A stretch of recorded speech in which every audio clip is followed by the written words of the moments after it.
ঠিক আছে? এইখান থেকে নিউটনের প্রথম সূত্র, নিউটনের প্রথম সূত্রটা কি ছিল? জড়তার সূত্র। ঠিক আছে, এই নিউটনের প্রথম সূত্র জড়তার সূত্রটা কি ছিল? যদি বল প্রয়োগ করা না হয় তাহলে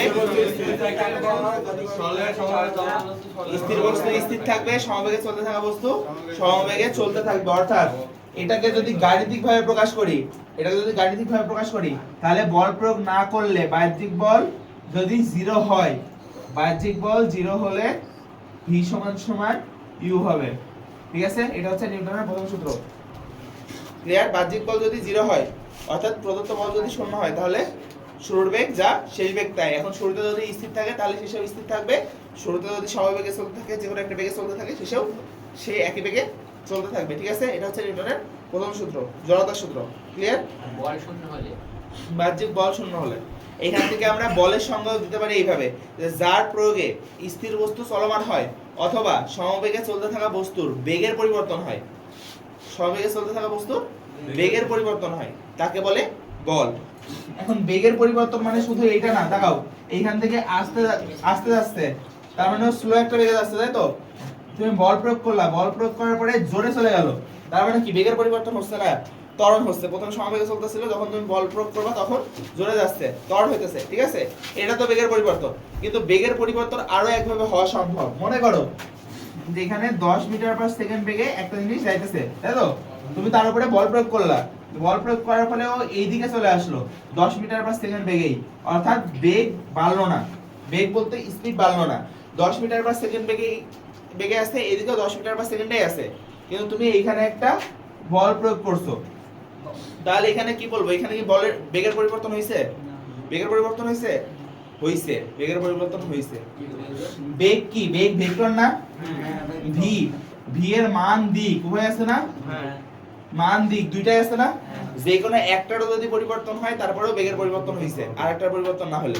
ঠিক আছে, এখানে মানের কোনো পরিবর্তন হয় নাই, বাট এখানে দিকের পরিবর্তন হয়েছে, সো বেগ পরিবর্তন হয়েছে। ক্লিয়ার? এই তোমার মাথার উপরে যে ফ্যানটা ঘুরতেছে একই স্পিডে তো ঘুরতেছে, তারপরে বলতে পারো বেগ একই, কিন্তু না, এটা সমবেগ না।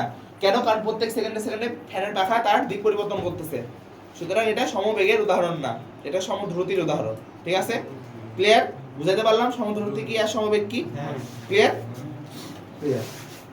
আচ্ছা, তাহলে বেগের সংজ্ঞা কি দিব? যার প্রয়োগে স্থির বস্তু চলমান হয় অথবা চলমান বস্তুর বেগের পরিবর্তন হয়। চলমান বস্তু স্থির হইতে পারে, আরো জোরে যাইতে পারে, কম বেশি জোরে যাইতে পারে, একবারে যে স্থির হবে এমনটা না, বেগ আরো বাইরেও যেতে পারে বল প্রয়োগ করলে। ঠিক আছে, এই জন্য আমরা বলের সংখ্যাটা এটা দিব, যার প্রয়োগে স্থির বস্তু চলমান হয় অথবা চলমান বস্তুর বেগের পরিবর্তন হয়। চলমান বস্তু স্থির হয় না, চলমান বস্তুর বেগের পরিবর্তন হয়। সে এক স্পিডে যাচ্ছে, বল প্রয়োগ করলা, আরো জোরেও যেতে পারে, আবার থাইমেও যেতে পারে, আবার আস্তে যেতে পারে। ঠিক আছে, তাহলে ক্লিয়ার? বলের হিসাব ক্লিয়ার? বলের হিসাব ক্লিয়ার? নিউটনের প্রথম সূত্র ক্লিয়ার? আর কোনো কথা আছে? জড়তা আছে। জড়তা কাকে বলে? এই যে বল যদি প্রয়োগ না করো তাহলে স্থির বস্তু স্থির থাকবে, গতিশীল বস্তু গতিশীল থাকবে, তাই তো? এই যে থাকার প্রবণতা, যে স্থির বস্তু স্থিরই থাকবে আর গতিশীল বস্তু গতিশীলই থাকবে, থাকতে চাওয়ার যে প্রবণতা, মানে থাকতে চাই আমি, সেই জিনিসটা হচ্ছে জড়তা। ঠিক আছে, এখন যদি স্থির বস্তু থাকে তাহলে স্থির বস্তুর স্থির থাকার প্রবণতাটা হচ্ছে স্থির জড়তা, স্থিতি জড়তা, আর গতিশীল বস্তুর গতিশীল থাকার প্রবণতা হচ্ছে গতি জড়তা। সহজভাবে উদাহরণ দিলে, যখন বাসে উঠবা, বাস যখন থেমে আছে, বাস চলা শুরু করলো, তুমি পেছনের দিকে ধাক্কা খাইলা, এটা স্থিতি জড়তা। আবার বাস থেকে তুমি লাফ মারলা অথবা বাস ব্রেক করলো, সামনের দিকে আগে গেলা, এটা হচ্ছে গতি জড়তা। ঠিক আছে, জড়তাও ক্লিয়ার? তাহলে জড়তা কয় প্রকার? দুই প্রকার। কি কি? স্থিতি আর গতি। স্থিতি জড়তা কি? স্থির থাকার প্রবণতা।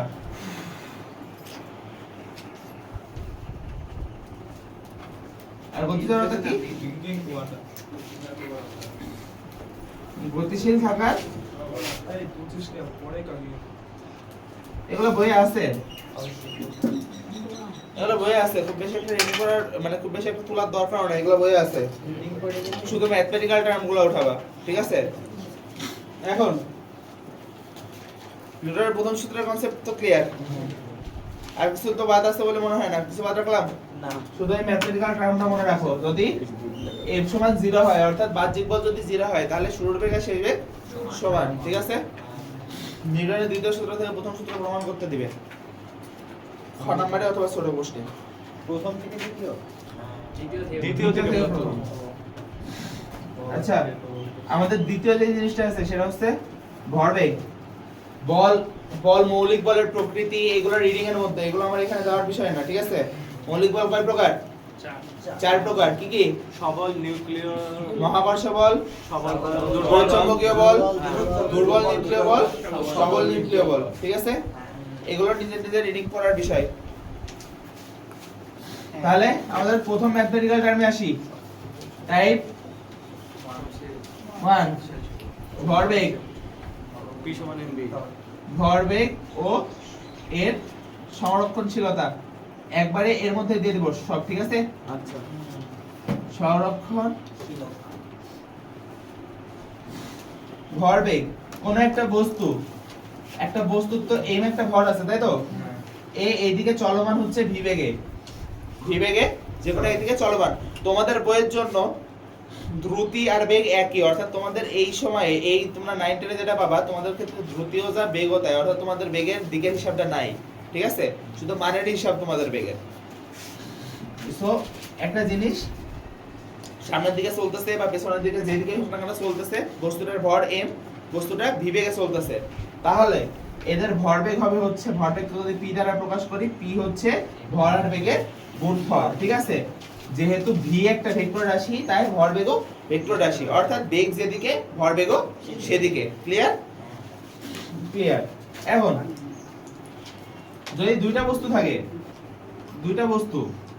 ঠিক আছে, দুইটা বস্তু একই দিকে যাচ্ছে অথবা বিপরীত দিক থেকে আসতেও পারে, জিনিসটা হচ্ছে সংঘর্ষ। আচ্ছা, ভরবেগের একক কি?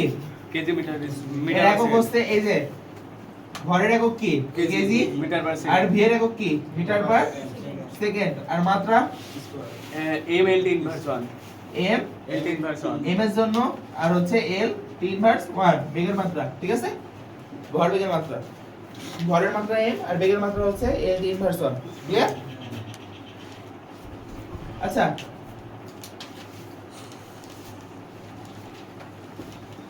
সংঘর্ষ, ভরবেগের সংরক্ষণশীলতা, সংঘর্ষে আমাদের ভরবেগের সংরক্ষণশীলতাটা লাগে বেশি আর কি। কিন্তু ভরবেগের সংরক্ষণশীলতা দিয়ে আরো অনেক কিছুই করা যায়, যেমন বন্দুকের পশ্চাৎবেগ বের করা যায়, নৌকার পশ্চাৎবেগ বের করা যায়, এগুলো হয় যখন দেখবা দুইটা অথবা দুইয়ের অধিক বস্তু, ঠিক আছে, সামনের দিকে ইউ বেগে চলমান। যেহেতু প্রথমে চলতেছে, আমরা আদি বেগটা ধরে নিলাম ইউ, প্রথম বস্তুর 1, দ্বিতীয় বস্তুর 2, প্রথম বস্তুর ভর m1, দ্বিতীয় বস্তুর ভর m2, ঠিক আছে? এবার পেছন থেকে এসে বাড়ি দিল,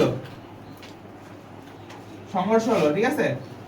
সংঘর্ষ হওয়ার পরে দুইজন একসাথেও চলতে পারে, দুইজন আলাদাও চলতে পারে, আমরা ধরে নিই আলাদা আলাদা চলতেছে, v1 v2, ঠিক আছে? তাহলে সংঘর্ষের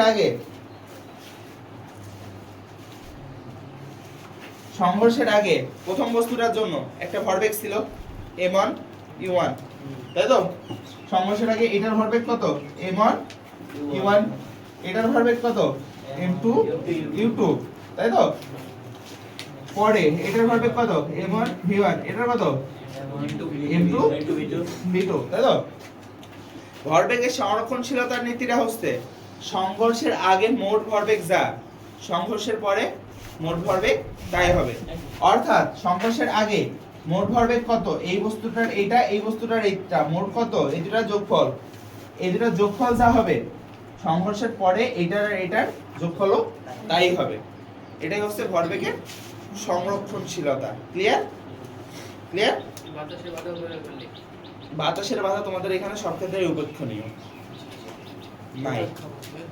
নাই বাদ। তো এখানে ফ্যাক্টটা হচ্ছে যে সংঘর্ষের আগে মোট ভরবেগ যা হবে, এটার ভরবেগ m1 u1, এটার m2 u2, মোট যা এখানকারও মোট হবে তাই, ঠিক আছে? এটাই হচ্ছে ভরবেগের সংরক্ষণশীলতা। এখন এমন হইতে পারে যে এর এম পরিবর্তন হয়ে গেছে, এর এম পরিবর্তন হয়ে গেছে, আগে যা ছিল ধাক্কা খেয়ে ভাঙে চলে গেছে, তাহলে ভাঙে চলে যতগুলো টুকরা হবে সেই টুকরাগুলোর আবার যা বেগ সেইগুলো যদি যোগ করো তাহলেও একই পাবা। এখানে যদি দুইটা জায়গায় তিনটা বস্তু থাকে, দুইটা জায়গায় যদি তিনটা বস্তু থাকে তাহলে একই জিনিস হবে m3u3 প্লাস m3 v3, ঠিক আছে? অর্থাৎ আগে যতগুলো থাকবে পরে ঠিক ততগুলারই, মানে পরের আগে ভরবেগ যত থাকবে পরের ভরবেগও এক্সাক্ট তাই হবে। এখন আগে দেখা যাচ্ছে দুইটা, পরে একটা ভেঙে হলো তিনটা, তাহলে এই আগের দুইটার যা যোগফল পরের তিনটার যোগফল মিলাই আগেরটার সমান হবে, ঠিক আছে? বুঝতে পারছো? ক্লিয়ার? এখন আমরা 4 অধ্যায় যেহেতু আগে থেকে করে আসছি, আমরা যেহেতু 4 অধ্যায় আগে থেকে করে আসছি, আমরা কি জানি যে এর একটা গতিশক্তিও আছে। এই বস্তুটা যখন সামনের দিকে আগাইতেছে তার মানে একটা বেগে আগাইতেছে, এর একটা গতিশক্তি আছে। গতিশক্তি কি? হাফ mv স্কয়ার, তার মানে m1 u1 স্কয়ার, তাই তো? এর কি হাফ m2 u2 স্কয়ার, এর কত?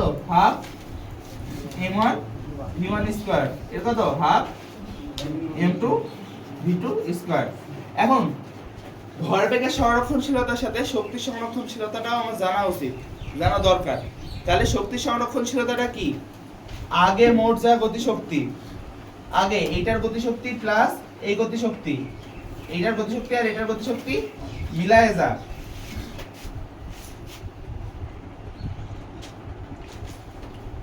এইটার গতিশক্তি আর এটার গতিশক্তি মিলায়ে যা, পরে এটার গতিশক্তি আর এটার গতিশক্তি মিলায়ে এক্সাক্ট সেমই হইতে হবে। যদি হয় তাহলে শক্তি সংরক্ষণশীলতা মানে, যদি না হয় তাহলে মানে না। অধিকাংশ সংঘর্ষে শক্তি সংরক্ষণশীলতা মানে না, কেন জানো?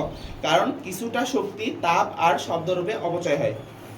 যদি কখনো সংঘর্ষ দেখো, অ্যাক্সিডেন্ট দেখো, একটা জোরে সাউন্ড পাবো না, ওটাও তো একটা শক্তি, শব্দ শক্তি। কই থেকে আসলো? এই যে এর ভিতরে যে গতিশক্তি ছিল সেই গতিশক্তির কিছুটা অংশ শব্দ শক্তি দ্বারা মুক্ত হয়েছে। আবার দেখবে আগুনও ধরে যায় কিংবা ঘর্ষণে তাপ উৎপন্ন হয়, সেটাও শক্তির অপচয়, তাই তো? না, মানে শক্তি সংরক্ষণশীলতা সংঘর্ষে মানুক আর না মানুক, ভরবেগের সংরক্ষণশীলতা কিন্তু অবশ্যই মানবে, ঠিক আছে? ভরবেগের সংরক্ষণশীলতাটা অবশ্যই মানতে হবে। ক্লিয়ার? তাহলে ভরবেগের সংরক্ষণশীলতা, সংঘর্ষ, এইসব হিসাব ক্লিয়ার? গতিশক্তির হিসাব ক্লিয়ার? তাহলে এখান থেকে কোন টাইপের ম্যাথ করা যায় সেটা দেখি, তাই তো? তার আগে আরেকটা জিনিস বুঝো, যদি এই দুইটা বিপরীত দিকে হয়, একটা একদিকে যাচ্ছে আর একটা আরেক দিকে যাচ্ছে, মাইনাস হবে। এই দুটো যদি বিপরীত দিকে যায়, একটা একদিকে যাচ্ছে আর একটা আরেক দিকে যাচ্ছে, তাহলে যে কোনো একটা আদিবেগকে মাইনাস ধরে নিবা, যে কোনো একটা আদিবেগকে মাইনাস ধরে নিবা, আর সেই আদিবেগ যত জায়গায় আছে, যত জায়গায় লাগবে সব জায়গায় মাইনাস ধরে নিবা, ঠিক আছে? ইচ্ছা, কিন্তু দ্বিতীয়টা নেওয়া বেশি সুবিধাজনক হিসাবের ক্ষেত্রে, ঠিক আছে? বুঝতে পারছো?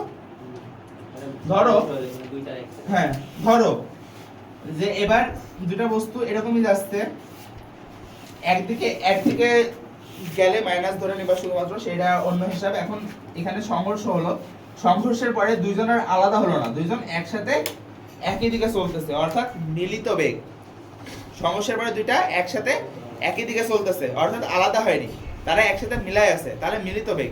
দুইজন কি তখন একই স্পিডে চলবে না? দুজন তখন একই বেগে চলবে না? দুজনের বেগ তো তখন একই থাকবে, তাই তো? দুজনের বেগ একই থাকবে, আর দুজনের ভর কি হবে?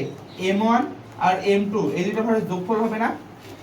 দুটো যদি একসাথে লেগে থাকে, এটা 10 কেজি এটা 5 কেজি হলে এই একসাথে লেগে থাকাটার ভর কত হবে? 15 কেজি, ঠিক আছে? তাহলে এইখানে তখন হবে হচ্ছে m1 plus m2 into v, এই vটা হচ্ছে মিলিত বেগ, ঠিক আছে? m1 u1 plus m2 u2 সমান সমান m1 plus m2 into v। Clear? এই vটা হচ্ছে মিলিত বেগ। সংঘর্ষের পথে দুই দিকে যায় বস্তু, দুই দিকে যাই, তাহলে দুইটা আলাদা সূত্র দিয়ে বেগ বের করব। v1 v2 এর দুইটা আলাদা সূত্র দিয়ে বের করব, ঠিক আছে? আর ওটা তো সেরকম করে হলো, তাহলে এই কোন দিকে যাবে এটি কি করে বার করব? যেদিকে মাইনাস হ্যাঁ, good question, you are a good question. দেখো, দুইটা দুই দিক থেকে আসছে, দুইটা দুই দিক থেকে আসছে, তাই তো? একটা u1 ধরছি, তাহলে u2 কি? মাইনাস, মাইনাস u2, তাই তো? এবার সংঘর্ষের আগে কি হবে? m1 u1, তাই তো? এই যে u2 কি ধরছি? মাইনাস ধরছি, m2 u2, ক্লিয়ার? যদি একসাথে মিলিত হয়, সংঘর্ষের পরে যদি একসাথে মিলিত হয়, বললো যে দুইটা দুই সাইড থেকে আসতেছে, সংঘর্ষ হলো, সংঘর্ষের পরে দুইটা একসাথে মিলিত হয়ে কোন দিকে যাবে, এই দিকে না এই দিকে, সেটা কিভাবে বের করব? তাহলে মিলিত বের করার সূত্র কি? m1 plus m2 into v। এই v এর মান বের করবা। v এর মান যদি পজিটিভ আসে, তাহলে এইদিকে v এর মান যদি পজিটিভ আসে, তাহলে যেটা পজিটিভ ধরছো সেটা যেদিকে যাচ্ছে সেই দিকে যাবে।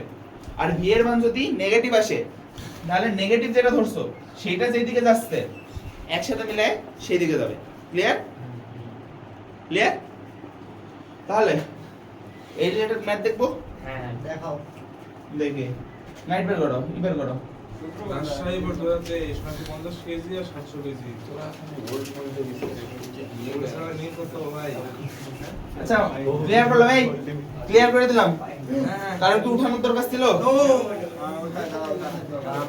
যারা যারা উঠাইতে পারো নাই, 0 থেকে 5 করে তুলে নিবা।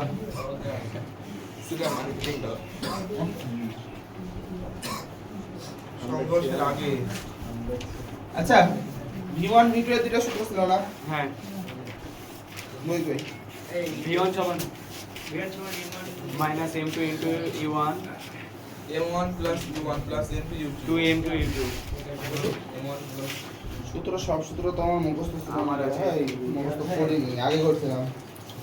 কে করবে পাস হয়ে গেলে তো পারে না, পার হয়ে গেলে আর দরকার নাই। আচ্ছা থামো, এখনো ভিডিও চালু আছে। যেটা চলছে তো এই রাগিব, দুটা বস্তু আবার গেল সংঘর্ষ হলো, তাই তো? এই দুটা বস্তু আবার গেল সংঘর্ষ হলো, সংঘর্ষের পরে দুইটা আলাদা আলাদা গেল, দুইটা আবার আলাদা আলাদা যাচ্ছে, একই দিকে যাবে, এটা আলাদা দিকে যাবে, সংঘর্ষের পরে দুইটা আলাদা দিকেও যেতে পারে, আবার একই দিকেও যেতে পারে, ডাজন্ট ম্যাটার, সেটা আমরা বের করে দেখবো, প্লাস আসে না মাইনাস আসে সেটা বের করে দেখবো, ঠিক আছে? এই যে তাকাও, এটা হচ্ছে আলাদা একটা বেগে যাচ্ছে, v1 v2, তাই তো? m1 m2, এই যে আমরা মিলিত বেগ বের করতে পারছিলাম, m1 plus m2 into v, ওটাতে মিলিত বেগ বের করতে পারছিলাম। এবার যদি দুইটার বেগ আলাদা আলাদা হয়, মানে দুইটা আলাদা আলাদা গেছে, দুইটা একসাথে যায় না, দুইটা আলাদা আলাদা গেছে, তাহলে বেগ কিভাবে বের করব? এই বেগ বের করার সূত্র হচ্ছে v1 সমান m1 minus m2 into u1 plus 2m2 u2 by m1 plus m2, সূত্র দুটো মুখস্থ রাখো, ঠিক আছে? v2 হলে, যদি v2 হয় তাহলে সব উল্টা, v2 বের করার সূত্র হচ্ছে সব উল্টা, তাহলে m2 মাইনাস m1, এখানে e1 এর জায়গায় u2 plus 2m1 u1 by m1 plus m2, ঠিক আছে? দুইটা যখন সংঘর্ষ হবে, সংঘর্ষের পরে দুইজন যখন আলাদা যাবে, তখন এই সূত্র দিয়ে দুইটা বেগ বের করে নিব, ঠিক আছে? ক্লিয়ার? ওকে ওকে, তাহলে যে কোনো একটা বোর্ড কোশ্চেন দেখাও। হচ্ছে চট্টগ্রাম বোর্ড 2023 চট্টগ্রাম 2023 23,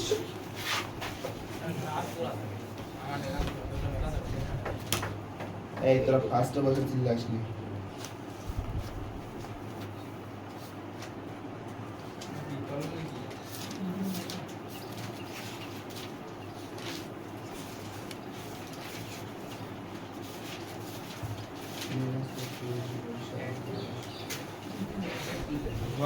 চট্টগ্রাম, তাই তো?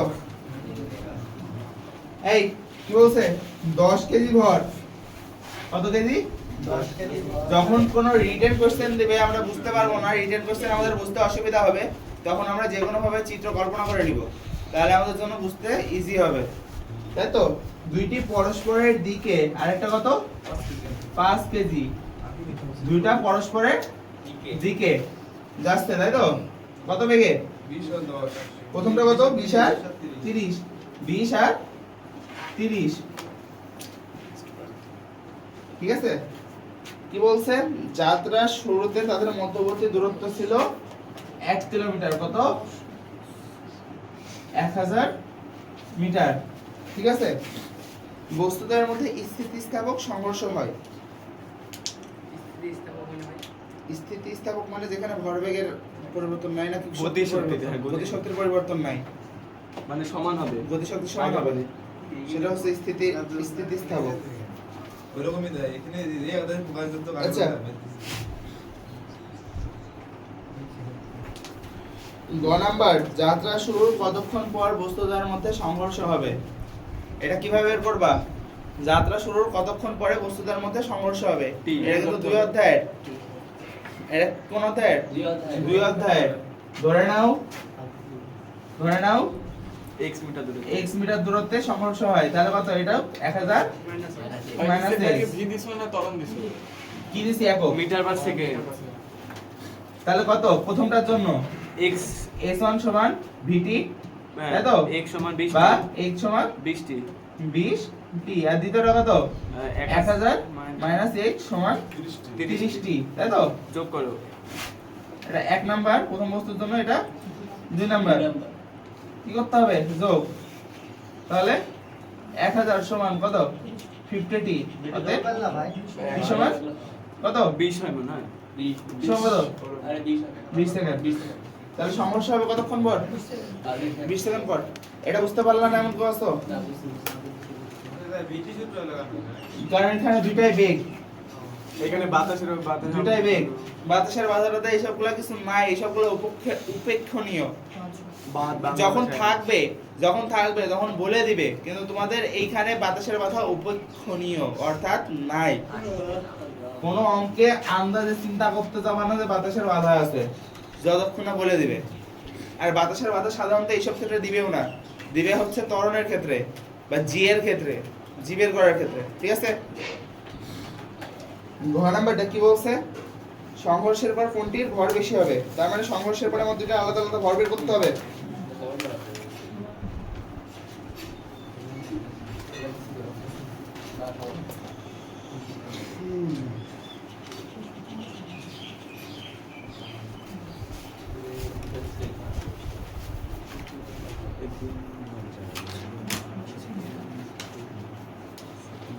এই প্রশ্নটা দেখতো, কয় নাম্বার? চট্টগ্রাম 23, নাম্বারটা বলো। সংঘর্ষের পর কোনটির ভর বেশি হবে না ভরবেগ বেশি হবে? অর্ধেক ভরবেগ। এখানে দেওয়া আছে ভর বেশি হবে। চট্টগ্রাম 23, আমার এটা ভরবেগ হবে। অর্ধেক আমার বলবি কি আছে তাহলে ঠিক আছে, ভরবেগ হবে, ভর দিয়া আছে। ওটা ভরবেগ হবে। তোর এখানে দেখ সমাধান করছে ভরবেগ। মিস্টেক হতে পারে লিখতে গেলে। হ্যাঁ, তাহলে দাও তো, দাও, তাহলে সলভ করাই ফেলি। তাহলে এখন কি করতে হবে? সংঘর্ষের পরে এই, তাহলে তাকাও, এই থামো, এত কথা কিসের? সংঘর্ষের পরে দুইটা বস্তু যদি দুই দিকে যায়, ধরে নিই যে দুইটা বস্তু দুই দিকে যাচ্ছে, কারণ বলে দিন যে কোনটা কোন দিকে যাচ্ছে। সো আমরা দুইটার বেগ বের করব, প্লাস মাইনাস হলে যদি দুইটা একই চিহ্ন হয় তাহলে একই দিকে, দুইটা বিপরীত চিহ্ন হলে বিপরীত দিকে যাচ্ছে, ঠিক আছে? আচ্ছা, তাহলে দুইটার পরবর্তীতে সংঘর্ষের পরে দুইটার ভরবেগ বের করতে হবে, তাই না? তাহলে ভর তো দেওয়াই আছে, m1 m2 তো দেওয়াই আছে, কিন্তু v1 v2 দেওয়া নাই, তাই না? u1 u2 দেওয়া আছে। v1 v2 দেওয়া নাই, u1 u2 দেওয়া আছে। v1 v2 দেওয়া নাই। অর্থাৎ দ্বিতীয় ক্ষেত্রে যে আমি ভরবেগ বের করব, v1 v2 দেওয়া নাই। তাহলে দেখাও, যদি এইটাকে u1 ধরি, তাহলে এটাকে কি ধরবো? মাইনাস u2 ধরবো। হ্যাঁ হ্যাঁ, মাইনাস u2। মাইনাস u2 ধরবো। তার মানে যত জায়গায় u2 থাকবে সব জায়গায় মাইনাস বসাবো। তাহলে প্রথমে v1 যদি বের করি, v1 এর সূত্রটা কি ছিল? m1 minus m2 into u1 plus 2 m2 u2 by m1 plus m2। বসাও, m1 এর মান কত? 10 মাইনাস m2 কত? 5। u1 কত? 20 20 হলো, আর প্লাস 2 ইনটু m2 কত? 10 মাইনাস 5 ইনটু মাইনাস এ ভাই 20, m2, হ্যাঁ ঠিক আছে। ঠিক আছে? বাই m1 প্লাস m2 একবারে 15 বসাই দিই। ক্যালকুলেশন করো, দেখো কত আসে। মাইনাস 15 0.33 মাইনাস 4.33 ভাই মাইনাস আসছিল। এই বস্তুটা এদিকে এসে বলি মাইনাস হলে হ্যাঁ, বিপরীত দিকে যাচ্ছে সেজন্য। তো যে কোনো একটা হবে। 3.33 আসছে কেন আমাদের? পারবি এই তো পারছি 3 ক্যালকুলেশন করে বললা না গাইড ধরে বললা? না আগে বলছে বলুক দেখি করছে একদম চেষ্টা করছে আছিস নেই ভাই 13.33 কত প্লাস না মাইনাস? মাইনাস এই থামো, এই এত ভাবনার কিছু নাই, দাঁড়াও। কত এখানে মাইনাস 13.33 মিটার পার সেকেন্ড, তাই তো? মাইনাস মানে কি এই সংঘর্ষের পরেও এইদিকে যে মানে সংঘর্ষের পরে এটা দেখো দিক পরিবর্তন হয়ে গেছে। এই v1 e1 এদিকে যাচ্ছিল না, সংঘর্ষের পরে এখন এদিকে যাচ্ছে, দিক পরিবর্তন হয়ে গেছে। হ্যাঁ আচ্ছা তাহলে এর জন্য আগে প্রথমে ভরবেগটা বের করে নাও। v1 সমান m1 v1, তাই তো? হ্যাঁ বসাও m1 কত 10 ইনটু 13.33, তার মানে কত হয় 133 133.3 কেজি মিটার পার সেকেন্ড। ভাই, এখানে মাইনাস দিলাম না কেন? ভরবেগ মাইনাস এখানে মাইনাস দিলাম না কেন?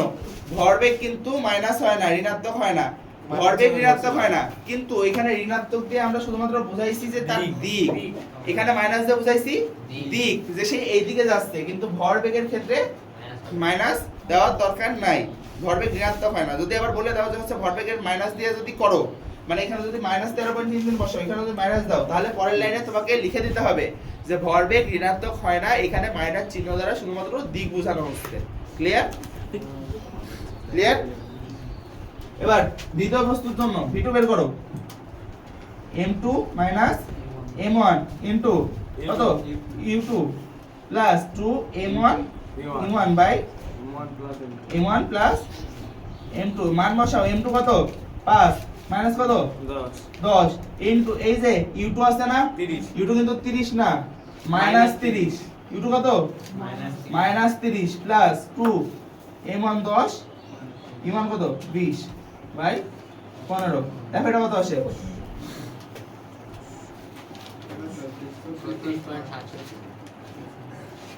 36.67। তাহলে দ্বিতীয় ভরবেগ কি হবে? ভরবেগ কত লাগছে কারণ ভরবেগ কোনটার বেশি সেটাই চাইছে। কত 83.35, কোনটার বড় বলো? 183 183 পয়েন্ট, খালি 83 বললাম, 183.35 বড় কোনটার? এটা মাইনাস এটা প্লাস তাহলে কিভাবে মাইনাস প্লাস, এই জন্যই তো বললাম ভরবেগের ক্ষেত্রে মাইনাস ধরবা না, এই জন্য তো ভরবেগে মাইনাস ধরতে মানা বললাম, p2 কারণ মাইনাস দ্বারা শুধুমাত্র দিক বোঝাচ্ছে, মান না। অঙ্ক করার ক্ষেত্রে এখানে মাইনাস মানে প্লাস দিয়ে করব 10 গুণ প্লাস। এই যে ভরবেগের ক্ষেত্রে প্লাস দিয়ে নিবা, আচ্ছা ঠিক আছে? আচ্ছা তাহলে ভরবেগের অঙ্ক ক্লিয়ার? এইখান থেকে শোনো, কোনটা ক্ষতিগ্রস্ত হবে ওরকম ক্ষতিগ্রস্ত কে হবে বেশি? যার বেগের পরিবর্তন বেশি, যার ভরবেগের পরিবর্তন বেশি, অর্থাৎ আগে যার ভরবেগ ছিল একরকম, পরে যার পরিবর্তন হয়েছে বেশি, সেক্ষেত্রে প্রথমের ভরবেগ বের করবা আর সংঘর্ষের পরে একটা ভরবেগ বের করবা, বের করে দেখবা যার ভরবেগের পরিবর্তন বেশি সে বেশি ক্ষতিগ্রস্ত, ঠিক আছে? আচ্ছা এখান থেকে যেটা শর্টকাট মারা যায়, এখান থেকে যদি বন্দুকের পশ্চাৎ বেগ বের করতে বলে, m সমান মাইনাস m বন্দুকের বর্ষা পশ্চাৎ বেগ, পেছনের বেগ, গুলি যখন করবা গুলিটা সামনে আগাবে, তাই তো? আর সিল আচ্ছা সূত্রটা কি ছিল আমাদের? m1 u1 plus m2 u2 সমান m1 v1 plus m2 v2, এটা ছিল না? যদি এখানে একটা বন্দুক হয়, বন্দুক আঁকানোর মতো সক্ষমতা আমার নাই, ঠিক আছে?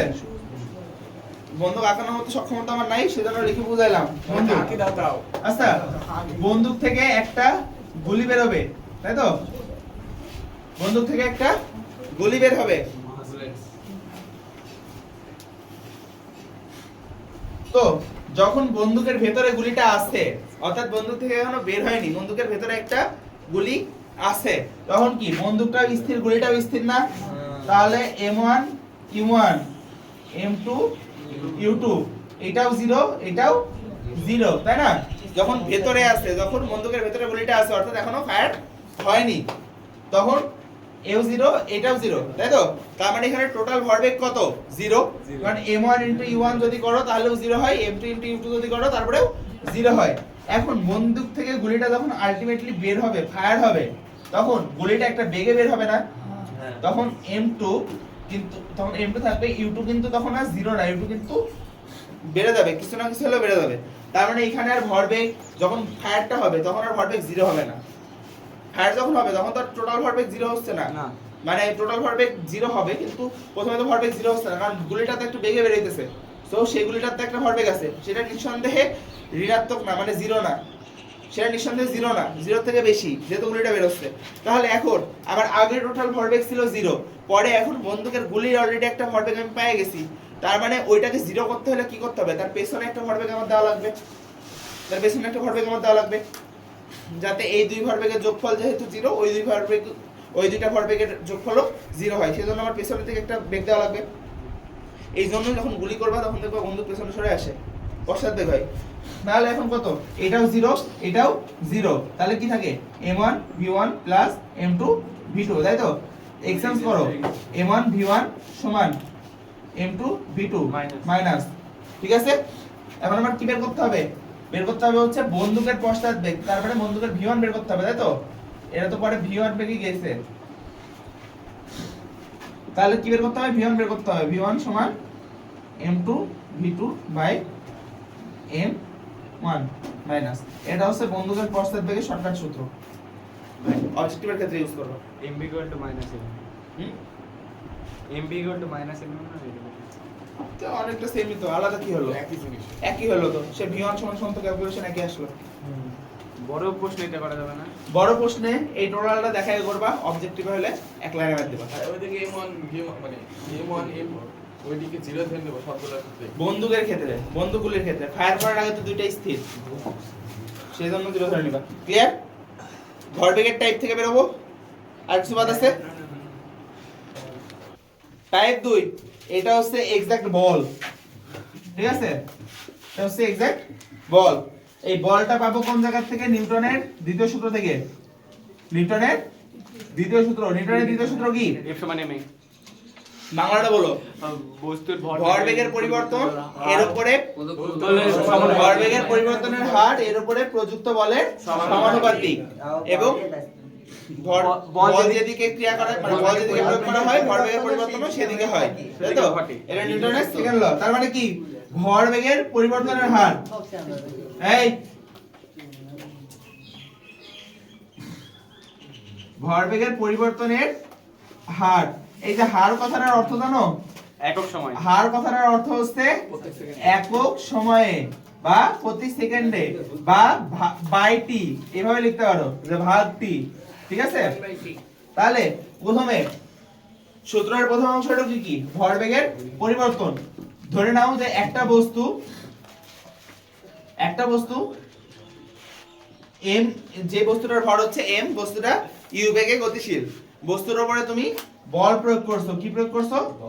বল প্রয়োগ করছো। বল প্রয়োগ করার ফলে তার বেগ বেড়ে কমে বা যে কোনো ভাবে হোক পরিবর্তিত হয়ে গেল হচ্ছে v, কিন্তু কি আছে হচ্ছে একই, ঠিক আছে? ভর আছে একই। তাহলে ভরবেগের পরিবর্তন, পরিবর্তন মানে কি? শেষেরটা থেকে আগেরটা বিয়োগ, mv minus m, তাহলে এটার ভরবেগ কত? mu, আর এটার কত? mv, তাহলে পরিবর্তন কত? mv মাইনাস mu, তাই তো? কি বলছে যে ভরবেগের পরিবর্তনের হার এর উপর প্রযুক্ত বলের সমানুপাতিক। প্রযুক্ত বল যদি F হয় তাহলে M সমানুপাতিক mv মাইনাস mu, তাই তো? হার। এখন তারপরে কি বলছে যে হারের সমানুপাতিক, তার মানে বাই t, ক্লিয়ার? এখন এভাবে লিখতে পারি সমানুপাতিক, এখান থেকে যদি আমি m কমন নিই তাহলে কি থাকে? v minus u by t, এটা থাকে না?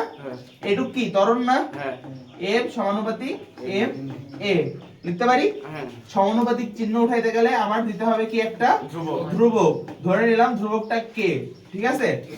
এখন যদি সবগুলো এক এক হয়, অর্থাৎ 1 কেজি ভরের উপর যদি 1 নিউটন বল প্রয়োগ করায়, যদি ত্বরণ হয় 1 মিটার পার সেকেন্ড স্কয়ার, তাহলে k এর মান আসে হচ্ছে 1। আর এই ধ্রুবকের মানগুলো সবসময় এইভাবে বের করা হয় যে এককের ক্ষেত্রে কতটুকু হচ্ছে সেই হিসাবে। তাহলে সেই ক্ষেত্রে আমরা k এর মান 1 হিসেবে উঠাই দিতে পারি, m সমান m a। এটা হচ্ছে আমার নিউটনের দ্বিতীয় সূত্রের গাণিতিক রূপ, ঠিক আছে? ক্লিয়ার? টাইপ 3 এটা একটু কমপ্লিট না। আচ্ছা, এখান থেকে একটা জিনিস জেনে রাখো, ম্যাথমেটিক্যাল টার্মে খুব বেশি লাগবে। যতক্ষণ পর্যন্ত বল প্রয়োগ করা হবে ততক্ষণ পর্যন্ত বস্তুর ত্বরণ হবে।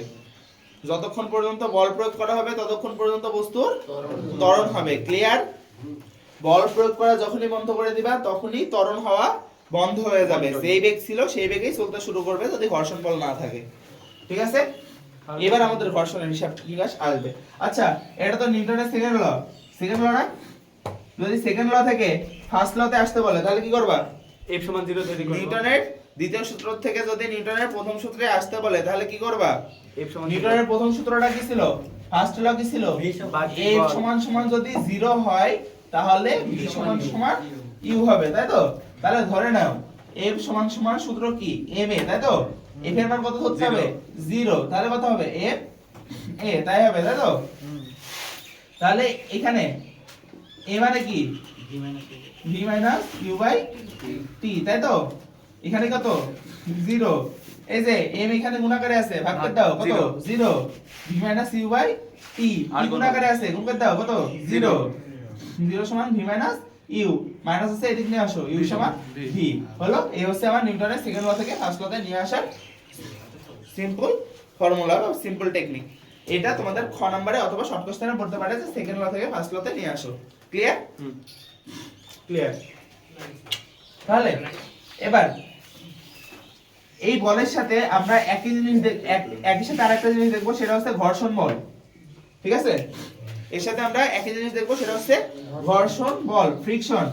ঠিক আছে? ঘর্ষণ বলকে প্রকাশ করা হয় হচ্ছে এর দ্বারা। মনে রাখবা ঘর্ষণ বল সবসময় ঋণাত্মক। ঘর্ষণ বল সবসময় ঋণাত্মক। ঠিক আছে? এখন ঘর্ষণ বল এই F এর সূত্রটা হচ্ছে, F এর সূত্র হচ্ছে মিউ ডাব্লিউ। মিউ ডাব্লিউ, এই ডাব্লিউ হচ্ছে আবার mg। ডাব্লিউ মানে হচ্ছে mg, ভর এবং অভিকর্ষ ত্বরণের গুণফল। তাহলে আলটিমেটলি আমার F কে সমান কি দাঁড়াইলো? F কে সমান মিউ mg। ঠিক আছে? ক্লিয়ার? ঘর্ষণ বল ক্লিয়ার? এখন যদি আমার একটা বস্তু থাকে, একটা বস্তু ধরে নিলাম, একটা বস্তুর উপরে তুমি বল প্রয়োগ করছো হচ্ছে F বল। কি বল? F বল প্রয়োগ করছো, কিন্তু এই রাস্তায় ঘর্ষণ আছে হচ্ছে F কে। রাস্তায় ঘর্ষণ আছে কত? F কে। সরাসরি F কে না দিয়ে হচ্ছে u দিয়ে দিতে পারে, F কে দিয়ে দিতে পারে, আবার মিউ দিতে পারে। মনে রাখো যে ঘর্ষণ বল ডিপেন্ড করে হচ্ছে ভরের উপর। ঠিক আছে? ঘর্ষণ বল ডিপেন্ড করে ভরের উপর। ওকে? তো এদিক তাকাও, যদি একটা বস্তু, জুবাইর এদিক তাকাও, যদি একটা বস্তু উপরে তুমি F বল প্রয়োগ করো এবং ঘর্ষণ বল থাকে হচ্ছে F কে, তাহলে নিট বল, F বল হচ্ছে প্রযুক্ত বল, F কে হচ্ছে ঘর্ষণ বল, তাহলে নিট বল হবে হচ্ছে F মাইনাস F কে। বুঝলা না? সহজভাবে বুঝাই।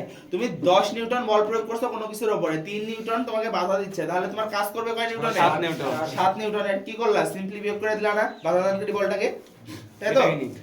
এটাই হচ্ছে নিট বল। ক্লিয়ার?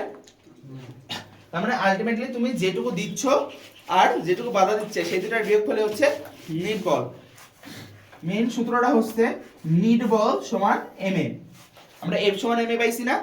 ওইখানে আমরা ধরে নিয়েছিলাম কোনো বাধা ছাড়া, কিন্তু যখন বাধা থাকবে তখন আলটিমেটলি সূত্রটা হবে হচ্ছে প্রযুক্ত বল মাইনাস বাধা দানকারী বল সমান ma।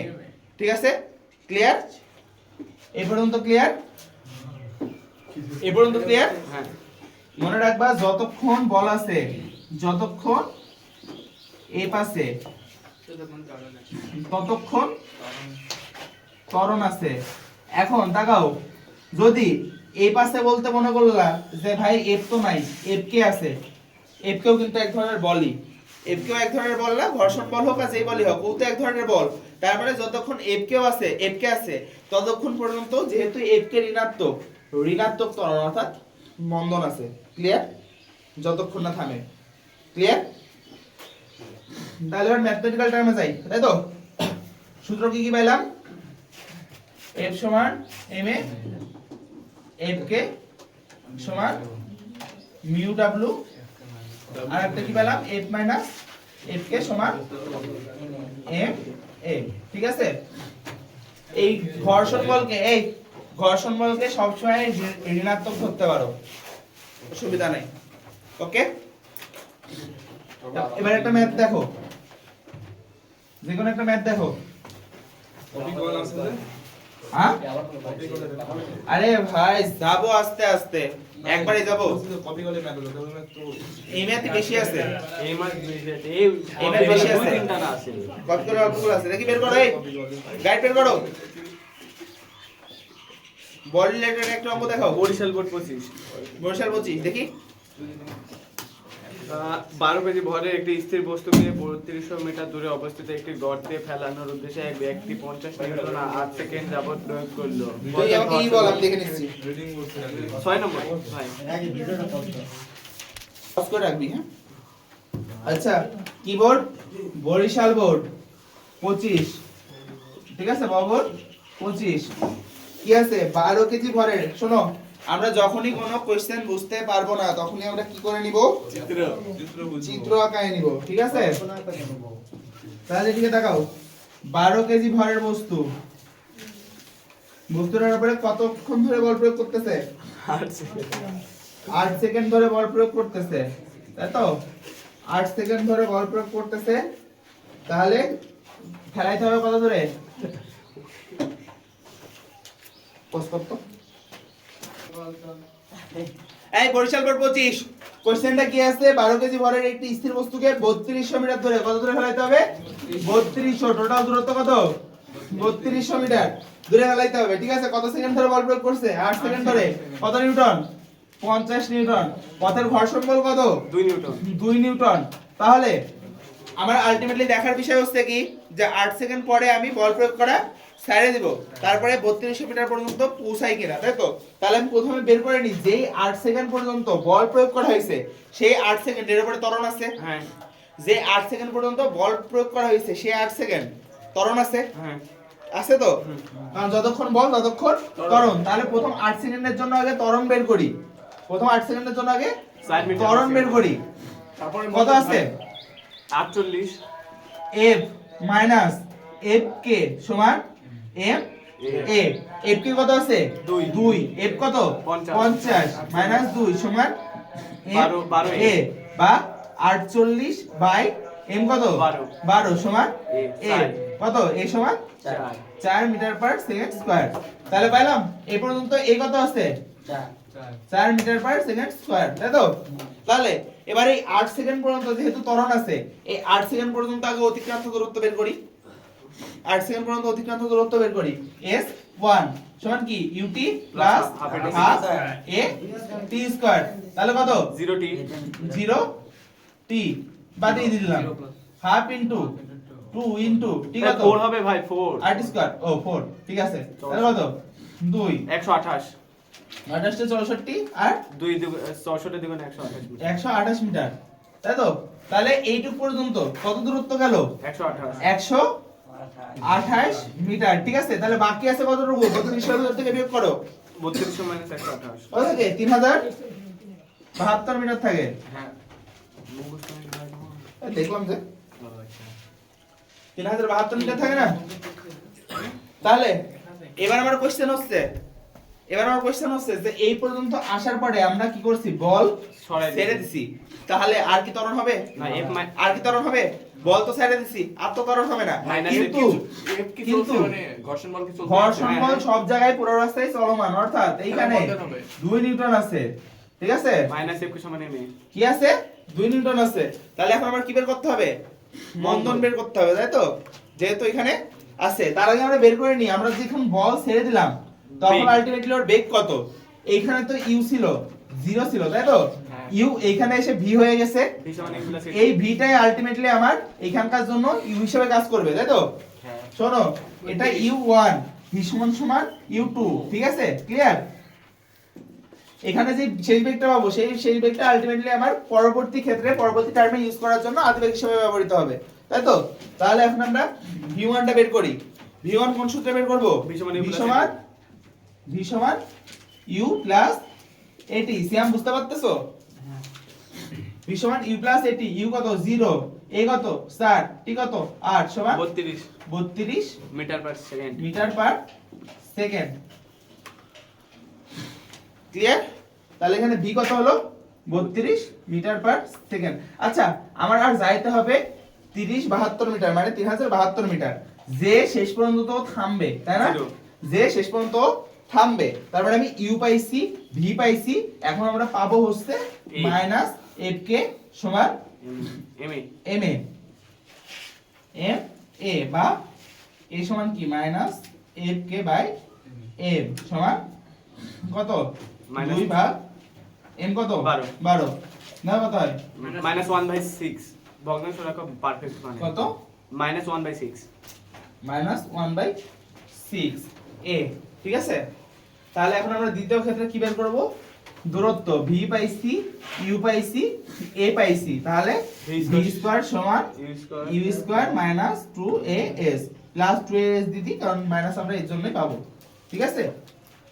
তাহলে ভি কত 0, ইউ স্কয়ার ইউ কত 32 32 স্কয়ার প্লাস 2 ইনটু এ কত 1/6 1/6 মাইনাস ইনটু s, এসটাই তো বের করতে হবে তাই তো, তাহলে কত হয় 32 স্কয়ার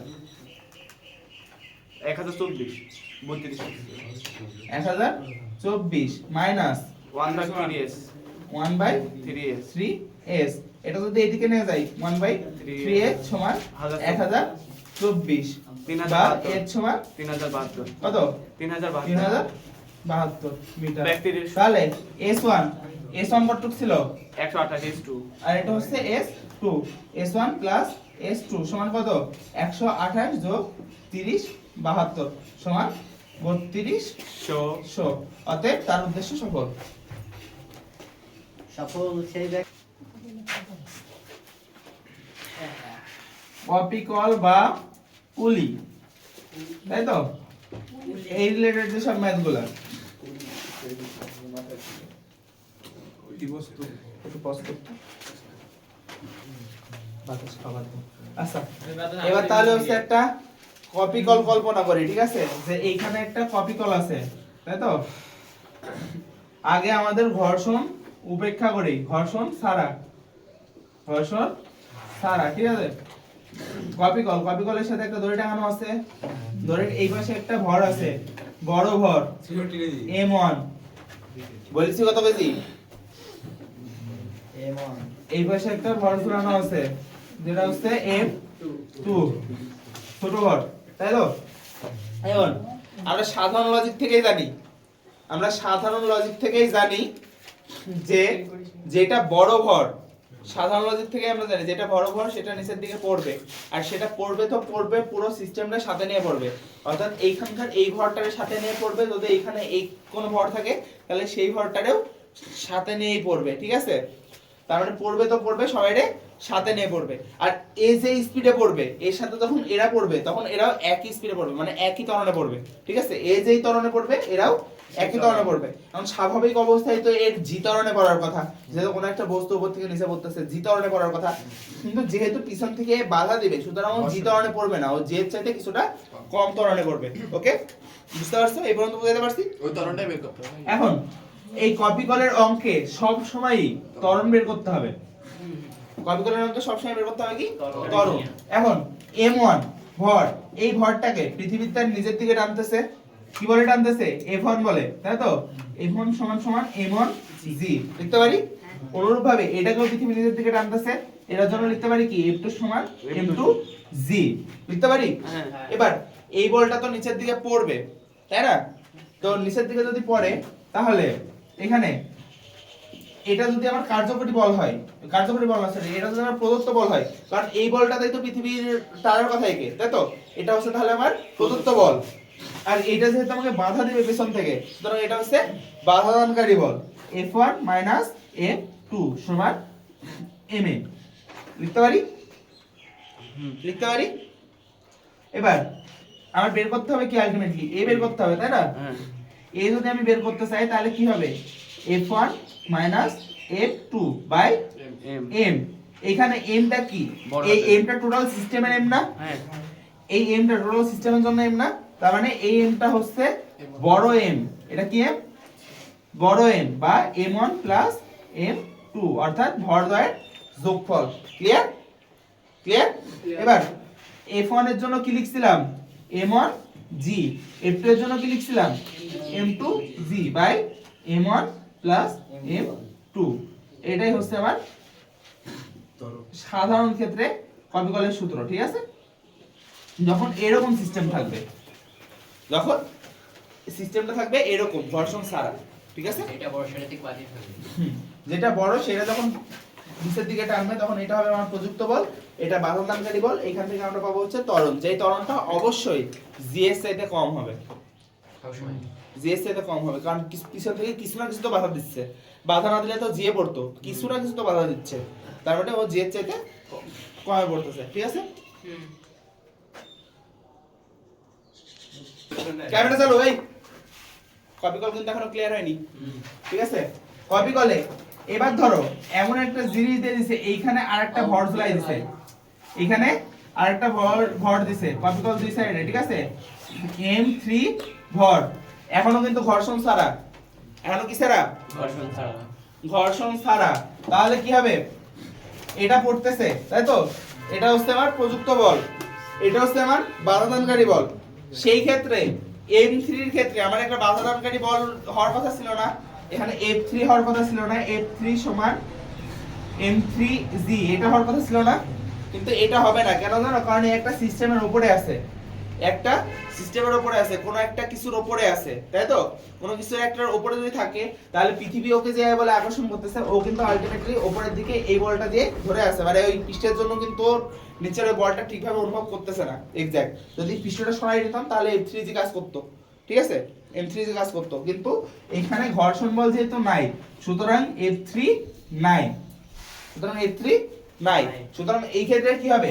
এই ক্ষেত্রেও হবে হচ্ছে আমার প্রযুক্ত বল হবে হচ্ছে F1 মাইনাস বাধাদানকারী বল হবে হচ্ছে আমার F2 বাই এইখানে ভর হবে যে বড় ভরটা, এইবার কিন্তু তিনটা ভরেরই যোগফল হবে।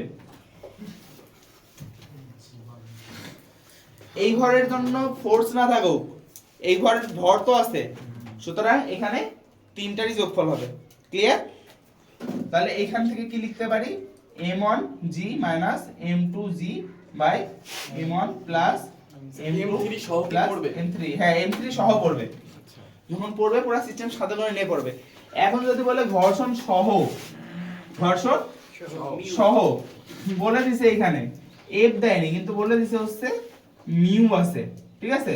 তাহলে মিউ আছে মানে কি? মিউ আছে মানে আমরা জানি এখানে F কে আছে, আর F কে বল সব সময় হচ্ছে ঋণাত্মক বল, বাধাদানকারী বল। সুতরাং যদি এরকম সিস্টেম থাকে তাহলে আমরা কি লিখবো? আমার প্রযুক্ত বল হচ্ছে F1, তাই তো, প্রযুক্ত বল F1। এবার দেখো বাধাদানকারী বল কে? F2 কে বাধা দিচ্ছে, আবার এই যে ঘর্ষণ বল ওকে বাধা দিচ্ছে F কে, ঠিক আছে, ঘর্ষণ বল ওকে বাধা দিচ্ছে M1 plus M2 plus M3, ঠিক আছে। তাহলে F1 এর জন্য কি পাইছিলাম?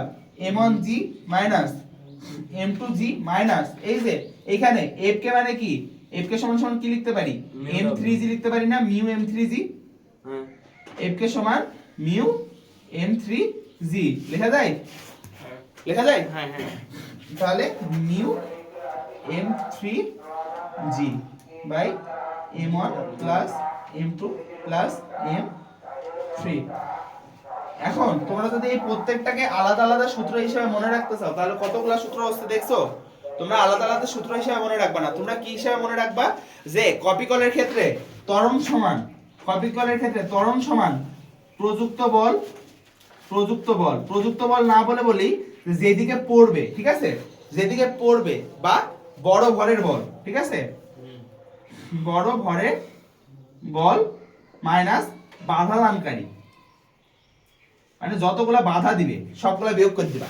যদি F2 বাধা দেয়, F3 বাধা দেয়, যতগুলা বাধা দিবে সবগুলা বিয়োগ করে দিবা, যে পড়বে তার থেকে বাই ভরগুলো সব ভরের যোগফল, সব ভরের যোগফল, তাহলে আলটিমেটলি হয়ে যাচ্ছে, তাই না? আলাদা আলাদা করে সূত্র আমার মনে রাখা লাগতেছে না, একটা সূত্র মনে রাখলে সবগুলো ক্লিয়ার, ঠিক আছে। কপিকলের হিসাব নিকাশি ক্লিয়ার? বাদ থাকলো কিছু? না। বাদ থাকলো না কিছু। আচ্ছা, এটা তো বাধ্যতামূলক না যে কপিকলের দুই পাশে দুইটা জিনিস থাকা লাগবে। এমন হইতে পারে যে এক পাশে আছে উপরে একটা আছে অপর পাশে নাই, তাহলে কি করবা? যদি ঘর্ষণ থাকে তাহলে এক সিস্টেম হবে, যদি ঘর্ষণ না থাকে তাহলে আর সিস্টেম হবে। আমরা প্রথমে দেখি যে ঘর্ষণ ছাড়া, ঠিক আছে, ঘর্ষণ ছাড়া এটা নিচে পড়বে, আমরা জানি এটা নিচে পড়বে, তার মানে এটা যদি নিচে পড়ে তাহলে a সমান কি হবে, F/m এটা হবে।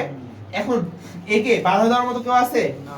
শুধুমাত্র এই ভরটা বাধা দিবে, কিন্তু এই ভরটা যেহেতু একটা জায়গার উপরে আছে, সুতরাং এর জন্য তো F2 নাই। এর জন্য কি F2 আছে? এর জন্য F2 নাই, সেই জন্য এখানে শুধু F হবে। এখানে বাধা কেউ দিচ্ছে না, শুধুমাত্র ভরটা বাধা দিচ্ছে, তাছাড়া কেউ বাধা দিচ্ছে না, যেহেতু এখানে ঘর্ষণ নাই, সো F কেও নাই। সো এই ক্ষেত্রে হবে কি, F/m1 প্লাস m2, কোনো মাইনাস নাই। কিন্তু এইখানে যদি ঘর্ষণ থাকে অর্থাৎ মিউ দেওয়া থাকে, তাহলে কি হবে, a সমান f minus fk by m1 plus m2। ঠিক আছে, ক্লিয়ার? হ্যাঁ। এইটুকুই হচ্ছে বিষয়, এছাড়া আর কোনো বিষয় নেই। ওকে, কপিকল সব ক্লিয়ার? হ্যাঁ।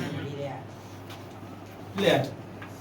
তাহলে এইখান থেকে আমরা ছোট্ট একটা জিনিস বোধহয় স্কিপ করে গেছি, যেটা হচ্ছে ঘর্ষণ সহগ। আচ্ছা, আমরা বোধহয় এই জিনিসটা স্কিপ করে গেছি না, স্থিতি ঘর্ষণ সহগ। অর্থাৎ এইটা মনে করো একটা তল, ঠিক আছে, এই তলের উপরে তুমি একটা বই বা যে কোনো কিছু রাখবা, এরকম উঁচু করে রাখছো, এরকম উঁচু করে রাখছো। ধরো এটা একটা সারফেস বা এটা হচ্ছে তোমার টেবিল, তুমি টেবিলের উপরে যে কোনো কিছু দিয়ে, এখানে আরো কিছু দিয়ে একটা বইকে এরকম ভালো করে ফেলছো, ঠিক আছে। এখন তুমি এর উপরে একটা জিনিস রাখবা, সেই জিনিসটা গড়ায় পড়বে কি না সেটা ডিপেন্ড করে হচ্ছে স্থিতি ঘর্ষণ সহগের উপর, ঠিক আছে। স্থিতি ঘর্ষণ সহগ নিউ সমান সমান tan থিটা, ঠিক আছে, নিউ সমান tan থিটা। অর্থাৎ তুমি যেই কোণটা দিছো, এই কোণের tan এর মান বের করতে হবে। কিসের? tan এর মান। এখন এই tan থিটার মান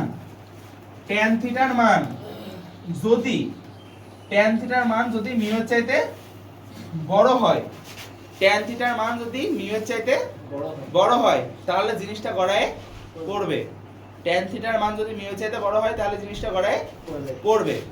আর tan থিটার মান যদি মিউ এর চাইতে কম হয়, তাহলে বস্তুটা গড়াবে না। অর্থাৎ এইখানে আমার বললো যে কোনো এক জায়গায় ঘর্ষণ সহগ, মানে এই বস্তুটার ঘর্ষণ সহগ দিয়ে দিছে, স্থিতি ঘর্ষণ সহগ দিয়ে দিছে 0.2, ঠিক আছে, 0.2 ধরো দিয়ে দিছে, মিউ সমান 0.2। এখন বললো যে তুমি এটা রাখছো হচ্ছে 20 ডিগ্রি কোণ করে। কত ডিগ্রি কোণ করে?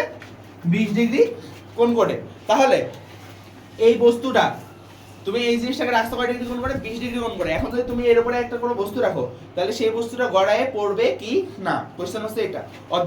অবজেক্টিভ আসার চান্স বেশি, গভর্নমেন্ট যদি দিয়ে দেয় ছোট অঙ্ক, জাস্ট কনসেপ্টের বিষয়। তুমি এখান থেকে কি করবা, tan 20 ডিগ্রি মান বের করবা।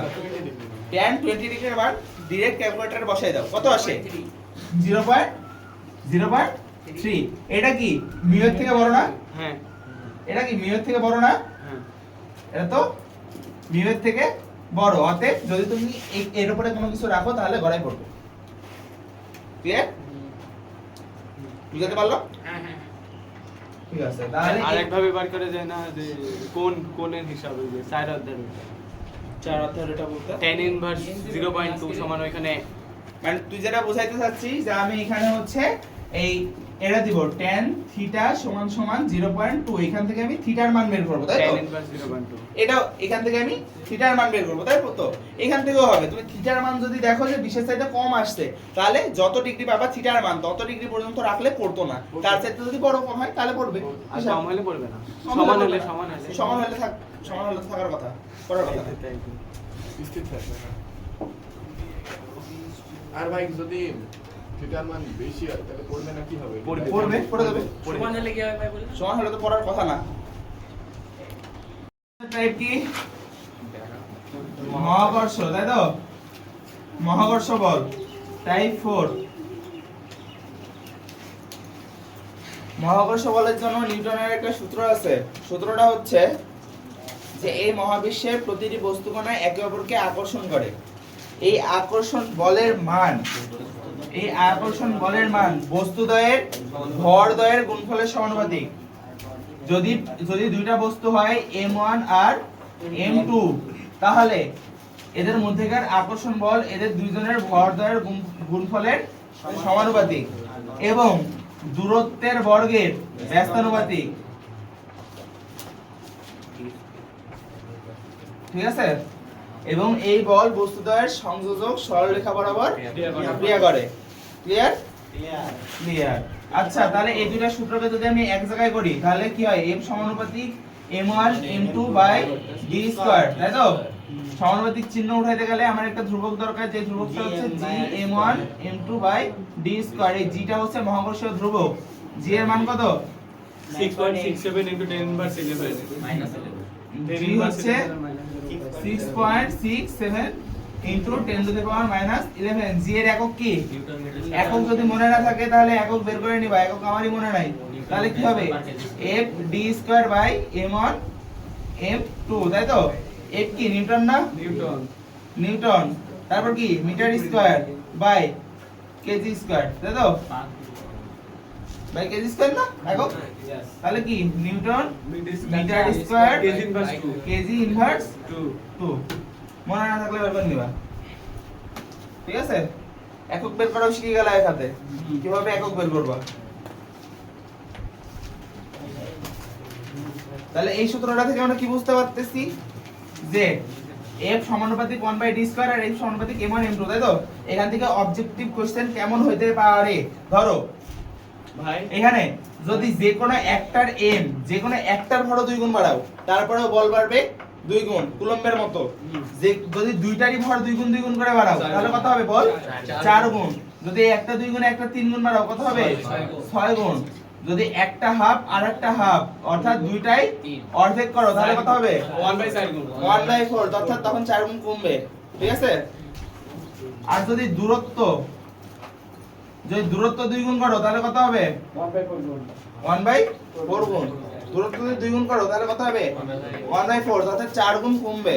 দূরত্ব 3 গুণ করলে 9 গুণ কমবে, ঠিক আছে? স্কয়ার হারে। ক্লিয়ার? এই বিষয়টা ক্লিয়ার? আচ্ছা ঠিক আছে। ভাই হ্যাঁ, এই যে m একটা হলো পৃথিবীর ভর ছিল না, ওয়েট করো। এটা পৃথিবীর ভরের জন্য না, এটা যে কোনো দুইটা বস্তু করার জন্য। তাহলে এটার নাম কি? মহাকর্ষ। এটা মহাকর্ষ বল। এটা হচ্ছে মহাকর্ষ বল, মহাবিশ্বের যে কোনো দুইটা বস্তু করার জন্য। এখন মহাকর্ষ আর অভিকর্ষ দুইটার মধ্যে পার্থক্য আছে। আরে আদতে একই জিনিস, কিন্তু অভিকর্ষের জায়গাতে মহাকর্ষের জায়গাতে কি ছিল? যে কোনো দুইটা বস্তু ছিল, তাই তো? কিন্তু অভিকর্ষ বলের জন্য যে কোনো দুইটা বস্তুর একটা বস্তু হবে হচ্ছে আমাদের পৃথিবী। একটা বস্তু হবে কি? পৃথিবী, যার ভর হচ্ছে বড় m, ঠিক আছে? ক্লিয়ার? 10^24 যা হবে ওটা হয়তো বা দেওয়া থাকবে। যদি এই রিলেটেড অঙ্ক করতে দেয় তাহলে বই দেওয়া আছে ভর দেওয়া থাকবে। 10^24 কেজি। এই ওয়েট করো, এই থামো, চুপ করো, বেশি বুঝো না আগে। তাহলে এখানে যদি একটা ভর হয়ে হচ্ছে পৃথিবীর, তাহলে সূত্রটা কেমন দাঁড়ায়? আর একটা যদি এখানে ছোট m নাও, বস্তু যেটা পৃথিবী আকর্ষণ করতেছে, যদি পৃথিবী কাউকে আকর্ষণ করে তাহলে সেটা হচ্ছে অভিকর্ষ বল। আর যদি মহাবিশ্বের অন্য যে কোনো দুটো বস্তু একে অপরকে আকর্ষণ করে তাহলে সেটা হচ্ছে মহাকর্ষ বল। ক্লিয়ার? তাহলে এইখানে সূত্রটা কি দাঁড়ায়? F সমান g m by d square, তাই তো? এখানে d স্কয়ার হবে না, এখানে d স্কয়ার হবে হচ্ছে পৃথিবীর ব্যাসার্ধ বা r স্কয়ার। কারণ পৃথিবীর পৃষ্ঠের উপরে যদি কোনো বস্তু থাকে, এটা আলটিমেটলি পৃথিবীর পৃষ্ঠের উপরে ধরে নাও, তাহলে কত থাকে? মহাকর্ষ বল আর স্কয়ার। আর স্কয়ার। হ্যাঁ, এটা হয় না? এখন পৃথিবীর তুলনায় তুমি যত বড় বস্তুই ধরো না কেন, একটা পাহাড় পর্বত যদি ধরো, তাহলে পৃথিবীর ভরের তুলনায় আলটিমেটলি সেটার ভর খুবই ক্ষুদ্র। এই জন্য এই এমটাকে ইগনোর করা যায়। তাহলে কি হবে? g m by r square. এই জিনিসটা হচ্ছে আমাদের অভিকর্ষ ত্বরণ, g m by r square. অভিকর্ষ ত্বরণ আলটিমেটলি একটা বলই, অভিকর্ষ বলই। তাহলে ঠিক আছে? অভিকর্ষ বল যখন বলবে তখন কি করব? অভিকর্ষ বল যখন বলবে এই জিনিসই করবা, একই m বাই r স্কয়ার। হ্যাঁ, mm দিব না। না mm দিবা না। এই জন্য দেখো g এর মান কখনো বস্তুর ভরের উপর নির্ভরশীল না, অর্থাৎ তুমি যত বড়ই বস্তু নাও না কেন g এর মান থাকবে সেম, ঠিক আছে? এই জন্য একটা পাতাও যদি ফেলো আর তার সাথে যদি একটা পাথর ফেলো, দুইটা একই টাইমে পড়বে যদি সেখানে বায়ু শূন্য থাকে, ওটা তো পরন্ত অর্থাৎ বায়ুর বাধা না থাকে। পড়ন্ত বস্তু কিসের উপর নির্ভর করে? জি এর উপরেই তো নির্ভর করে। হ্যাঁ, হ্যাঁ। তাহলে পড়ন্ত বস্তু জিনিসপাতিগুলো তো জি এর উপরেই নির্ভরশীল সব। তাহলে ক্লিয়ার তো? জি এর মান কিভাবে বের করব? ক্লিয়ার? এখন পৃথিবীর জায়গায় যদি অন্য কোনো গ্রহ থাকে তাহলে এখানে সেই গ্রহের ভর হবে, আর এটা হবে হচ্ছে সেই গ্রহের ব্যাসার্ধ। ঠিক আছে, ক্লিয়ার? এটা ছিল আমার সূত্র, তাই তো?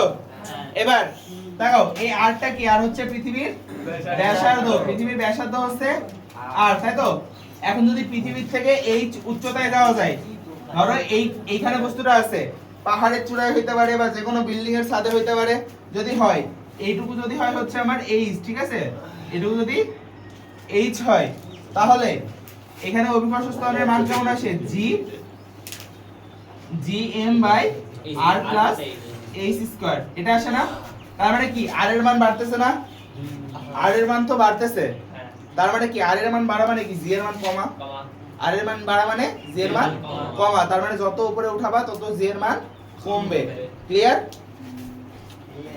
আবার যদি এইখান থেকে নিচে নিয়ে আসো, ধরো পৃষ্ঠ থেকে তুমি এতটুকু নিচে আনছো এইচ, তাহলে কতটুকু থাকবে?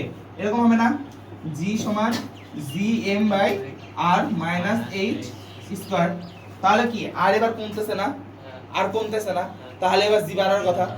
তাহলে এবার জি বাড়ার কথা, জি বাড়ার কথা না? কিন্তু আলটিমেটলি জি বাড়বে না। কেন বাড়বে না জানো? কারণ তুমি যখন এতটুকু উচ্চতা বাড়াই দিছো তখন পৃথিবী তাকে আকর্ষণ করছিল কি দিয়ে? এই যে এখানে কি বলছিলাম যে আকর্ষণ বলের মান কি? ভর দ্বয়ের গুণফলের সমানুপাতিক না? আকর্ষণ বলের মান কি সমানুপাতিক? ভর দ্বয়ের গুণফলের সমানুপাতিক। অর্থাৎ এই পৃথিবীর ভরের উপরে ডিপেন্ড করে। এই যে পৃথিবীর ভরের উপরে ডিপেন্ড করছে না? এখন তুমি যদি এতটুকু কমাও তাহলে এই সার্কেলে যতটুকু ভর আছে এর বাইরে যেটুকু ভর আছে এই ভরটুকু তোমার উপরে ক্রিয়া করবে না? জি হিসাবে ক্রিয়া করবে না? ক্রিয়া করবে কিন্তু বিপরীত দিক থেকে। অর্থাৎ তোমার এই যে কেন্দ্রের থেকে যে টানটা দিচ্ছিল ওই টানের জন্য তো আর এই এম ক্রিয়া করবে না, করবে? করবে না। তাহলে এই এমটুকু তোমাকে বাদ দিতে হবে, এই ভরটুকু তোমাকে বাদ দিতে হবে। আলটিমেটলি তুমি যতটুকু গভীরতায় নিয়ে যাচ্ছ সেই তুলনায় এই ভরটা অনেক বেশি, সেই কম্পারিজনে এই ভরটুকু অনেক বেশি। তুমি যদি 1 কিলোমিটার নিচে নিয়ে যাও তাহলে তুমি 1 কিলোমিটার পাচ্ছ হচ্ছে এইচ, মানে তুমি এইচ 1 কিলোমিটার কমাইতে পারতেছো, কিন্তু এই 1 কিলোমিটারের জন্য যে ভরটা কমে যাবে নি সেই ভরটা অনেক হিউজ। ঠিক আছে, কারণ এই ভরটা আবার নির্ভর করে কিসের সাথে? 5 অধ্যায়ের সূত্রের সাথে, রো সমান কি m বাই ভি। এখন এটা একটা গোলক, তার মানে গোলকের আয়তনের সূত্র কি? পাই আর ডি করবে না? পাই আর স্কয়ার তো হচ্ছে ইসের সূত্র, ক্ষেত্রফলের সূত্র, কিউব ক্লিয়ার, 4/3 পাই আর কিউব, এরকম ছিল কিছুটা, তাই তো? 4/3 পাই আর কিউব। তো এই সূত্র দিয়ে যদি তুমি ভি বের করো, এখানে দেখো পৃথিবীর ঘনত্ব তো আমাদের জানার কথা, তাহলে এই যে যতটুকু আয়তন বের করছো, যতটুকু আছে এখন ততটুকুর একটা ঘনত্ব বের করবা, মানে ততটুকুর একটা আয়তন বের করবা। পুরাটার আয়তন একটা জানা আছে আমাদের, এই আয়তন থেকে এই আয়তন বিয়োগ করবা, বিয়োগ করলে যে আয়তনটা পাবা সেই আয়তনের জন্য আবার এম বের করবা। ঠিক আছে, পঞ্চম অধ্যায় যেহেতু নাই সেহেতু এ নিয়ে মাথা ঘামানোর খুব বেশি একটা দরকার নাই। শুধুমাত্র এটুকু জানে রাখো যে ভর এত বেশি কমবে না যে আলটিমেটলি এইচ কমায় তুমি কুল পাবা না, সেই জন্য জি এর মান বাড়ার কথা থাকলেও আদতে জি এর মান বাড়ে না। যদি মাটির নিচে নিয়ে যাও তাহলে জি এর মান কমে। এখন এইচ উচ্চতায় জি এর শর্টকাট সূত্র মনে রাখো, এটা হবে হচ্ছে আর বাই আর প্লাস এইচ উচ্চতায় জি, যদি জি প্রাইম ধরি তাহলে সেটা হবে হচ্ছে G into R by R plus H square. এটা কিভাবে হয়? এই সূত্রটা আসে হচ্ছে এরকম ক্যালকুলেশন করেই। অত ক্যালকুলেশন তোমাদের এখন দেখার প্রয়োজন আমি মনে করছি না, কারণ এই রিলেটেড ম্যাথ যেহেতু আসে না। ওইভাবে করলে হ্যাঁ, এটা দিয়ে করলেও করতে পারো, কিন্তু এটা দিয়ে করতে গেলে হচ্ছে তুমি এক্সাক্ট মান তো পাবা, ঠিক আছে, কিন্তু তোমাদের অবজেক্টিভে অবশ্যই এটার থেকে এটা বেশি লাগবে না, কারণ কম্পারিজন লাগবে না। g1 বাই g2 সমান কম্পারিজন লাগবে না r2 বাই r1 স্কয়ার, এরকম লাগবে না। এই কম্পারিজনটা তোমাদের বেশি লাগবে না অবজেক্টিভে। কিন্তু এটাও জানে রাখো যে এই সূত্রটা যদি এক্সাক্ট জি এর মান বের করতে চাও তাহলে এইভাবে করতে পারবা, ঠিক আছে? আবার এইচ গভীরতায়, এইচ গভীরতায়, এইচ গভীরতায় যদি হয় তাহলে জি প্রাইম সমান সমান হবে জি ইনটু 1 মাইনাস কি জানো ছিল 1 মাইনাস 1 বাই r, না সরি এইচ বাই r।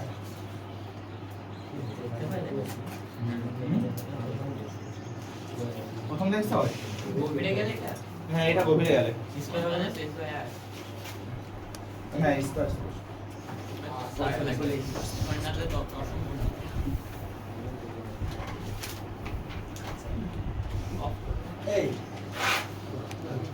ঠিক আছে, বিষয়বস্তু হচ্ছে লিফট। ঠিক আছে, লিফটে কি করে, লিফটে কোনো কিছু নামে না, আবার কোনো কিছু উঠতেও পারে। তো দেখা গেল যে লিফটের দড়ি ছিঁড়ে গেল, তাহলে কি হবে? আচ্ছা ভাই লিফটে কি মাঝখানে বেশি কথা থাকে? বলছি। হ্যাঁ, তার থাকে, কেবল থাকে, লিফটের বড় বড় কেবল থাকে মোটা মোটা। ঠিক আছে, কেবলগুলোর এই কেবলগুলো যদি ছিঁড়ে যায় যে তাহলে কি অবস্থা হবে? মনে করো যে এই লিফটের থেকে একটা বস্তু কেবলের মাধ্যমে নিচে পড়তে যায়, তাই তো? যদি দড়ি ছিঁড়ে দাও তাহলে জি ত্বরণের নিচে পড়বে।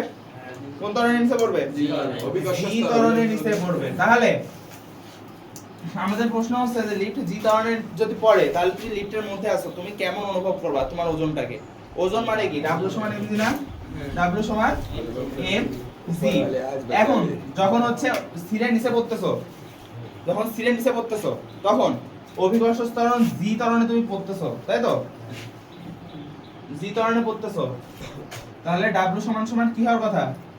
mg হওয়ার কথা, তাই তো? তো তুমি জি ত্বরণে যখন পড়বা তখন হবে হচ্ছে mg মাইনাস g, হবে হচ্ছে mg মাইনাস g। দুজন আর জি, হুম? লিফটের জি আমার জি দুইটা। না, লিফটের জি তোমার জি না, আলটিমেটলি আর থামো। ব্যাপারটা বোঝার জন্য আমরা আরেকটু আগের থেকে বুঝি। যখন এ ত্বরণে কোনো কিছু পড়বে, একটা জিনিস পড়ার কথা কোন ত্বরণে? জি ত্বরণে। কিন্তু সে যখন এ ত্বরণে পড়বে, জি ত্বরণে না পড়ে সে পড়বে এ ত্বরণে। তাহলে তুমি নিঃসন্দেহে তার বিপরীতে একটা বল দিচ্ছ, তুমি নিঃসন্দেহে তার বিপরীতে একটা বল দিচ্ছ। একটা বল যদি তাকে না দাও তাহলে তো তার জি ত্বরণে পড়ার কথা, তুমি নিঃসন্দেহে তাকে আটকাচ্ছ জি ত্বরণে পড়ার থেকে, তাই তো? তাহলে সে আস্তে আস্তে পড়তেছে, জি ত্বরণে এক্সাক্ট পড়তেছে না, তাই না?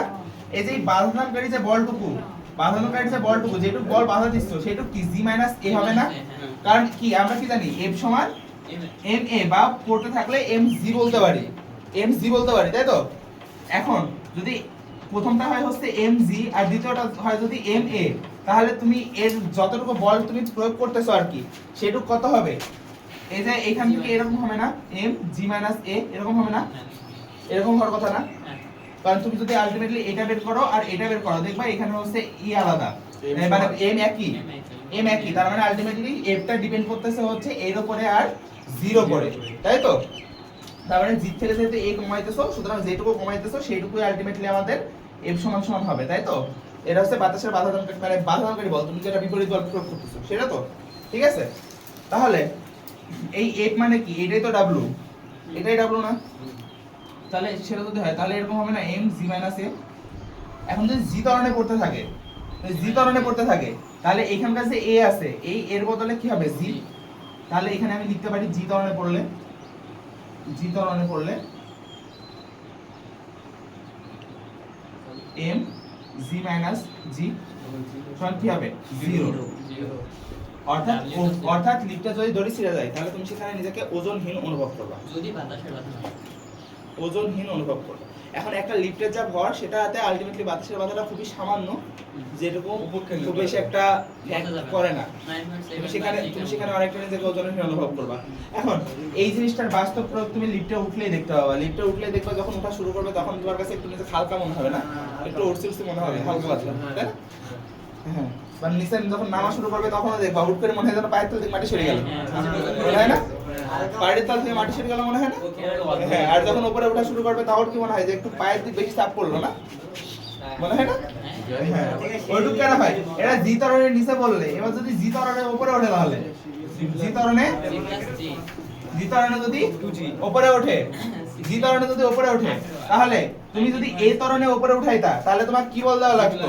জি প্লাস এ বল দেওয়া লাগতো, কারণ জি তো ত্বরণ হইতোই, তার সাথে আবার এ ত্বরণ দেওয়া লাগতো, তার মানে আলাদা বল দেওয়া লাগতো, তাহলে জি প্লাস এ দেওয়া লাগতো। তখন এখনো যদি সেটাই করো তাহলে হবে হচ্ছে এফ জি প্লাস জি সমান 2mg এফ 2g বা 2mg বা 2mg, অর্থাৎ তুমি তোমার দ্বিগুণ ভর অনুভব করবে, দ্বিগুণ ওজন অনুভব করবে যদি জি ত্বরণে উপরে ওঠো, ঠিক আছে? বুঝতে পারছো?